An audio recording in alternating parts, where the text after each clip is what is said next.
Dear students, السلام علیکم۔ امید ہے کہ آپ سب خیریت سے ہوں گے اور آپ کی سمر ویکیشن بھی اچھے سے گزر رہی ہوگی۔ آج ہم غیبت کے حوالے سے جانیں گے۔ حضور نبی اکرم صلی اللہ علیہ وسلم نے غیبت کی تعریف کرتے ہوئے ارشاد فرمایا کہ ایسی بات اپنے بھائی کے متعلق کرنا اس کی غیر موجودگی میں اگر اس کے سامنے کی جائے تو وہ بات اس کو ناپسند ہو، یعنی کہ اپنے بھائی کی پیٹھ پیچھے اس کے عیبوں کو بیان کرنا، ایسی باتیں کرنا جو اس کو ناپسند گزرے۔ یہ غیبت ایک ایسی بیماری ہے جو ہمارے ماحول میں، ہمارے معاشرے میں گھر کر چکی ہے۔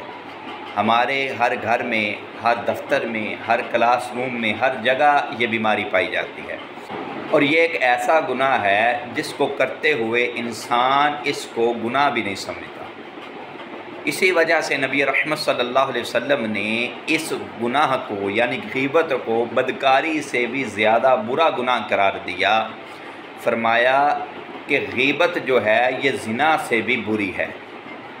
کیونکہ زنا کرنے والا زنا کے بعد اللہ رب العزت سے توبہ کرتا ہے اور اللہ رب العزت اس کو معاف فرما دیتا ہے، اور جو بندہ غیبت کرتا ہے اللہ رب العزت سے توبہ بھی کرے تو اللہ رب العزت تب تک اس بندے کو معاف نہیں فرمائے گا جب تک وہ بندہ جس بندے کی اس نے غیبت کی ہے اس سے معافی طلب نہ کر لے اور وہ بندہ اس کو معاف نہ کر دے۔ غیبت کے حوالے سے اللہ رب العزت نے قرآن مجید فرقان حمید میں مثال دیتے ہوئے ارشاد فرمایا وَلَا يَغْتَبْ بَعْضُكُمْ بَعْضًا أَيُحِبُّ أَحَدُكُمْ أَنْ يَأْكُلَ لَحْمَ أَخِيهِ مَيْتًا فَكَرِهْتُمُوهُ، اور ایک دوسرے کی غیبت نہ کرو۔